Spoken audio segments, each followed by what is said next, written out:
Losing a son, an adult son, at age 31 was the worst thing that ever happened to me. Welcome to Stars and Shadows, Gregory Peck, the perfect Hollywood star known for his iconic roles as a man of integrity and To Kill a Mockingbird and Roman Holiday, may seem like the picture of perfection to the public, a star with unmatched charm and morality. But behind the strong exterior and huge success, PC's life was full of deep tragedies, loss, and lingering sorrow. In Hollywood, Gregory Peck had to deal with family tragedies like an unstable childhood and the heartbreaking death of his son. What helped him stand strong in the face of such cruel trials of fate and become a symbol of compassion? Join us as we look at Gregory Peck's deeply emotional and resilient journey, both through his famous roles and through the quiet moments when he faced and overcame his own darkness. Gregory Peck was born on April 5, 1916 in La Jolla, California. He came from a complicated family history. His father, Gregory Pearl Peck, was a pharmacist from Rochester, New York, with English and Irish roots. His mother, Bernice May Bunny, had English and Scottish roots. His mother became Catholic to match his father's beliefs, and he was raised with traditional family values. However, there were problems in the family that a young boy like Gregory couldn't fully understand. Gregory's childhood was turned upside down when his father died. Gregory's parents split up when he was 5 years old, and neither wanted custody of him. He had to live with his grandmother, Catherine Ashe. It was his grandmother who introduced him to movies. They went to the local theater every weekend. These were the few times of peace in Gregory's troubled childhood, and it was here that his dream of becoming an actor began to take shape.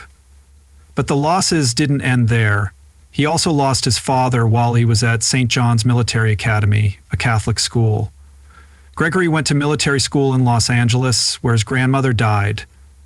As a 10-year-old, he had to deal with loneliness and loss. He moved back in with his father in San Diego, but the emotional scars from these repeated traumas made him more distant, finding comfort only in movies.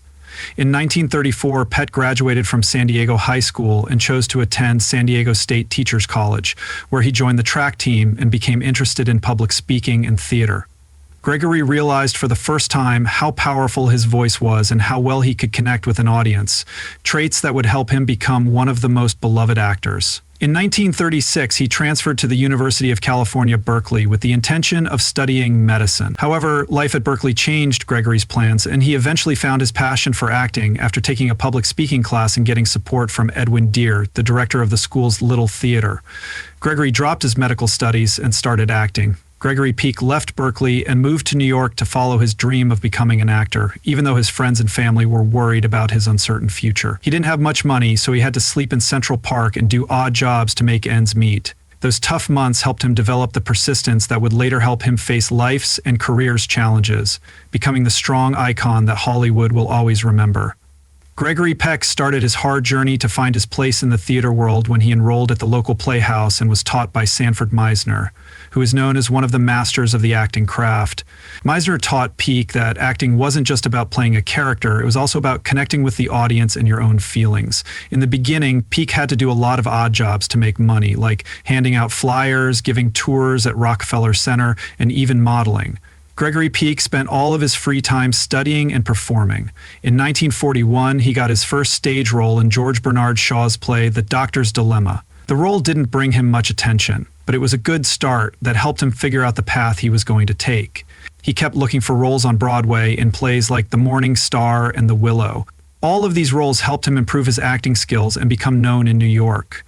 When World War II broke out, many actors of PC's generation were drafted, but he was unable to serve because of a back injury he got in a dance class with Martha Graham. While some might have seen this as a setback, Peck saw it as a chance to focus on his acting career full-time. At the time, Hollywood was looking for new actors, and his good looks and natural acting style caught the attention of producers. In 1947, Gregory Peck had a successful career. Gentleman's Agreement, one of Hollywood's first movies to deal with the sensitive issue of racial discrimination, made him famous. In it, Peck played a journalist who pretended to be Jewish to experience firsthand the prejudice in his own society. The role required both acting skill and the courage to face the problems that society was facing at the time. The movie received 8 Oscar nominations and 1 Best Picture award, and Peck thought it was one of the most rewarding projects of his career at the time. At the same time, Peck tried out different roles to show how versatile he was as an actor. In Duel in the Sun, 1946, he played a rebellious cowboy who went against traditional morals, which was very different from the good guys he usually played. The movie got mixed reviews, but Peck's willingness to try out complex characters caught the attention of both audiences and critics. During the late 1940s, Peck not only focused on his acting career, but also helped start the La Jolla Theater Company. Along with actors Mel Ferrer and Dorothy McGuire, Peck opened the La Jolla Playhouse in his hometown so Hollywood actors could rest, get ideas, and contribute to the theater.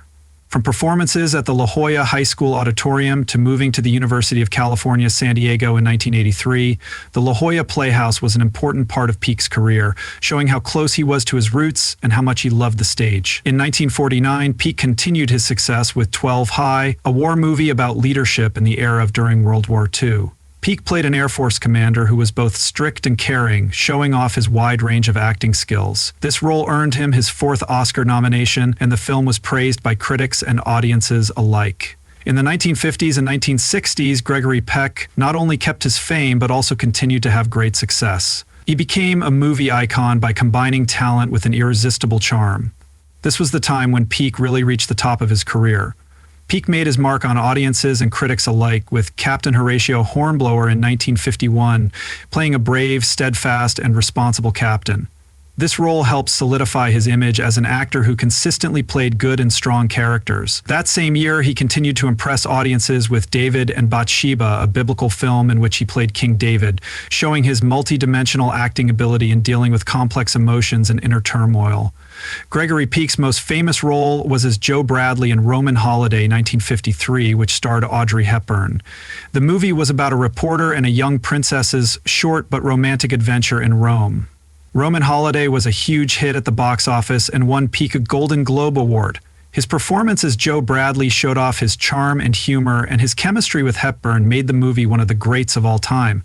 In the 1960s, Gregory Peck continued to show how versatile he was in movies like The Guns of Navarone, 1961, Captain Fear, 1976. The Guns of Navarone was a major war movie with intense action scenes, and Peck played Keith Mallory, a smart and brave leader. The movie was a huge hit both at the box office and with critics, solidifying Peck's status as a leading actor in action and war movies.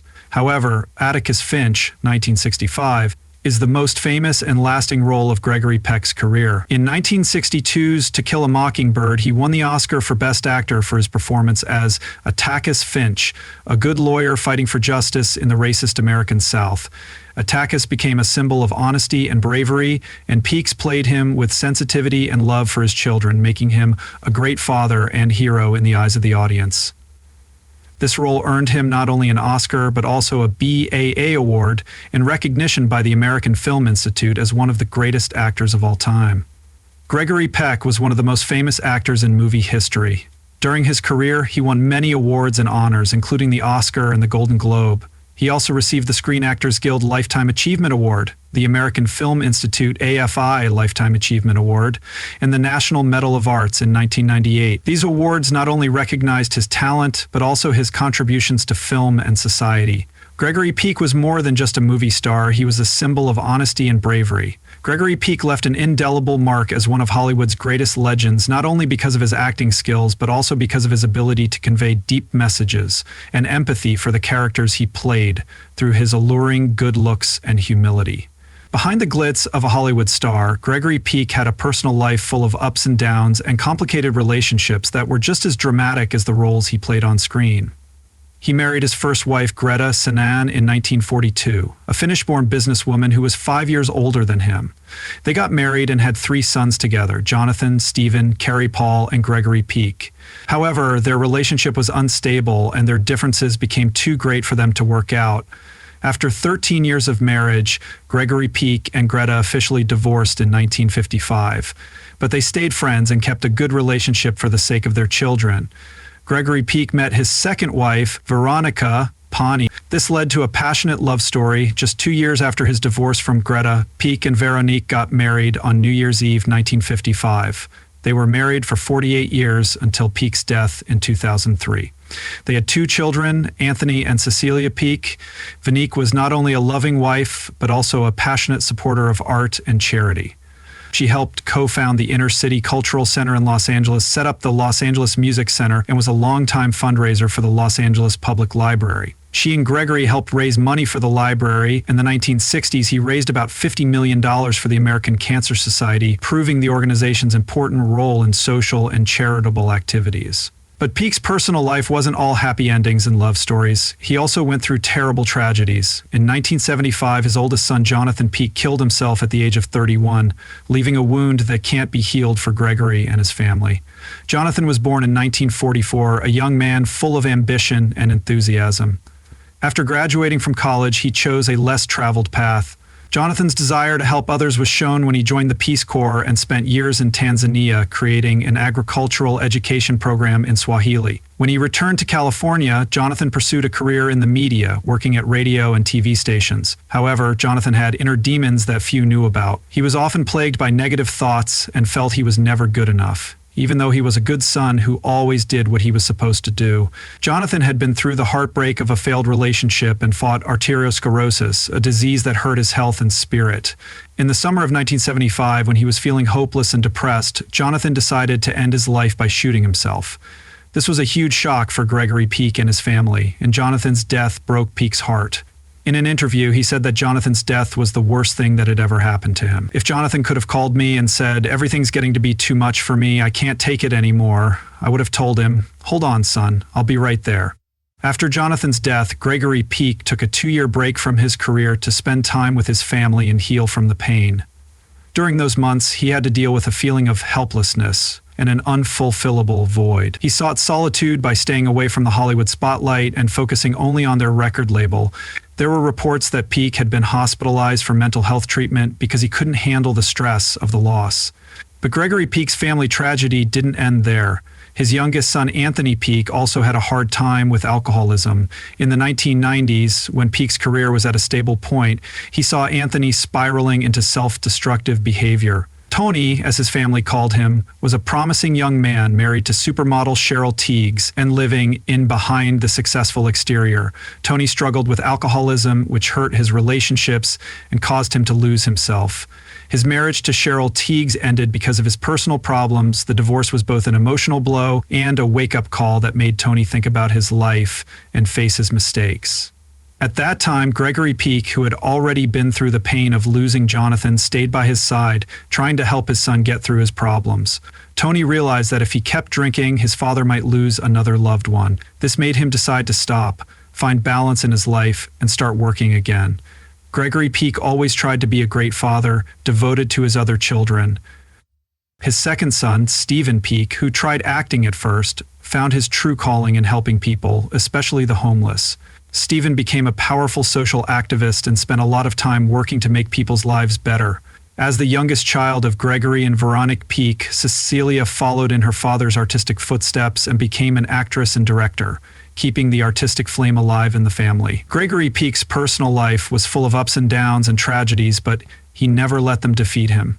Instead, he faced everything with love, patience, and compassion. These losses made Gregory Peck stronger and gave him a deeper understanding of life, human values, and unconditional love. It was these traits that made Gregory Peck who he was. Gregory Peck wasn't just famous for his work on the silver screen. He was also a deeply influential person who made important political, social, and humanitarian contributions. Despite his fame in the arts, Peck always paid close attention to the big issues of his time and wasn't afraid to use his voice to change people's minds and make people more aware of them. In the 1940s, Peck was one of Hollywood's most important pioneers. In 1947, he bravely went up against the House Un-American Activities Committee during the tense Red Scare. He believed that artists had a duty to protect free speech, and he was always ready to speak out for justice, even if it meant putting his career at risk. In the 1960s, when the United States was in the middle of the civil rights movement, Peck continued to show that he was a pioneer not only on screen but also in society through his role in To Kill a Mockingbird. Bird wasn't just a work of art, it was also a statement for justice and equality. Gregory Peck's portrayal of Atticus Finch became a symbol of honesty and the will to fight for what is right. inspiring generations of people to stand up against injustice and discrimination. In 1969, President Lyndon B. Johnson gave Peck the Presidential Medal of Freedom, which is the highest civilian honor in the United States, in recognition of his lifelong contributions to social progress and justice.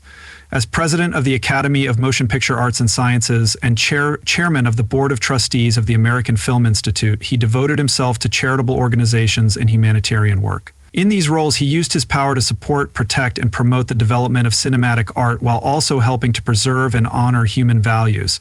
Additionally, Peck actively supported the anti-Vietnam War campaign, even though he knew that speaking out would cause controversy and even hostility. People who didn't agree with Peck stayed true to his beliefs. He publicly opposed the war while showing compassion and support for the soldiers who served. His son Stephen Peck also served in the military in Vietnam, and Gregory Peck always tried to balance his anti-war beliefs with his patriotism by supporting veterans and related charities. Additionally, Peck and his wife Veronique helped raise about $50 million for the American Cancer Society in the 1960s. Veronique was also a great partner they co-founded the Inner City Cultural Center in Los Angeles to give underprivileged communities, especially people of color and immigrants, artistic opportunities. One of Peck's most important contributions was using his own voice to support young artists and independent filmmakers. As chairman of the Board of Trustees of the American Film Institute, Peck gave many young artists and filmmakers chances to express themselves and let their creativity flow. He thought that cinematic art needed to keep changing and improving, and he was a big part of setting up training programs and helping new actors get started in the business.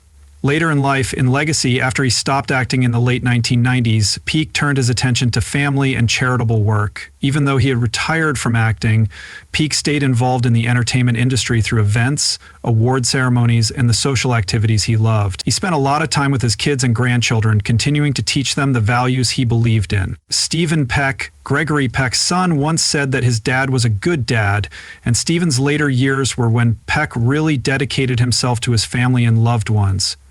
He played tennis with Stephen, had lunch with him, and enjoyed life in a simple and meaningful way, while also being able to be close to his grandchildren. Peck was present in family life not only as a father and grandfather, but also as an example of how to live a good life. Thank you for your patience and kindness. Gregory Peck died peacefully in his sleep at his home in Los Angeles in 2003 after a short bout of pneumonia. He was 87 years old and leaves behind a lot of admirers and loved ones. His wife of nearly 50 years, Veronique, stayed by his side and cared for him until the end. Peck's funeral became an event where many of Hollywood's biggest stars came to pay their respects to a symbol of American cinema. Harrison Ford, Tony Danza, Michael York, and Harry Belafonte were all there to say goodbye to their dear friend and co-worker Gregory Peck. After Peck's death, his family created the Gregory Peck Award for Cinematic Excellence to honor his memory. The award was first given at the Dingle International Film Festival in Dingle, Ireland, Peck's ancestral home, and then moved to the San Diego International Film Festival in 2014, in the city where he was born and raised. It has honored many important names in the film industry. Gregory Peck's legacy isn't just the awards and accomplishments he left behind, it also includes the profound impact he had on generations of actors and audiences. For example, he played Atticus Finch in To Kill a Mockingbird with all his heart, becoming a model for those fighting for civil rights. The American Film Institute named this character Justice as one of the best in movie history, and it remains a popular image of a brave lawyer who isn't afraid to stand up to injustice. Gregory Peck is remembered not only for his great acting, but also for his kind heart and desire to solve the world's biggest problems. He showed that a Hollywood star could not only shine on screen, but also be a beacon of hope for the poor and promote humanitarian values.